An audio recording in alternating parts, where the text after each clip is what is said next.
இந்த ஜாதகத்தில் இந்த மதங்கள் அப்படிங்கிறத கண்டுபிடிக்க முடியுமா அப்படின்னு கேட்டிங்கன்னா எஸ், கண்டுபிடிக்க முடியும்.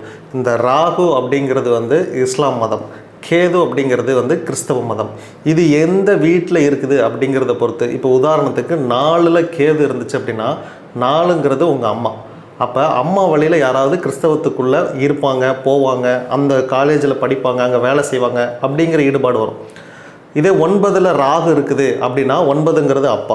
அப்பா வழியில் யாராவது முஸ்லீம்ஸ், இல்லைனா முஸ்லீம் பண்ண இந்த பையன் கல்யாணம் பண்ணிக்கிட்டான் அப்படிங்கிற ஏதாவது ஒன்று கண்டிப்பாக லிங்க் இருக்கும். இது லக்னத்திலேயே இருக்குது அப்படின்னா, இது லக்னத்தில் ராகு இருந்தால் இவங்களுக்கு இஸ்லாம் மேலே ஒரு நாட்டம் இருக்கும். கேது இருந்துச்சு அப்படின்னா இவங்களுக்கு கிறிஸ்தவத்து மேலே ஒரு நாட்டம் இருக்கும். கண்டிப்பாக கிறிஸ்டின் ஸ்கூலில் படிச்சிருப்பாங்க, ஏதாவது ஒன்று கண்டிப்பாக தொடர்பு இருக்கும். இல்லைனா அந்த நாடுகள்லேயே போய் வாழ்வாங்க, கிறிஸ்தவ நாடுகள்லேயே போய் வாழ்வாங்க.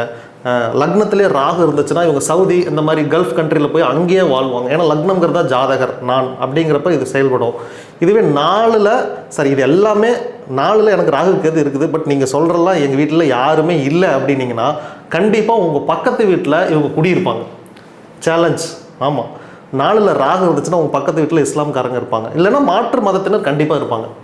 4ல் கேது இருந்துச்சுன்னா பக்கத்தில் கிறிஸ்டின் குடும்பம் உங்களுக்கு இருக்கும். உங்கள் வீட்டில் பக்கத்தில் ரைட், லெஃப்ட், ஸ்ட்ரெயிட், பின்னாடி கண்டிப்பாக இருக்கும். செக் பண்ணி பார்த்துட்டு மெசேஜ் பண்ணுங்கள்.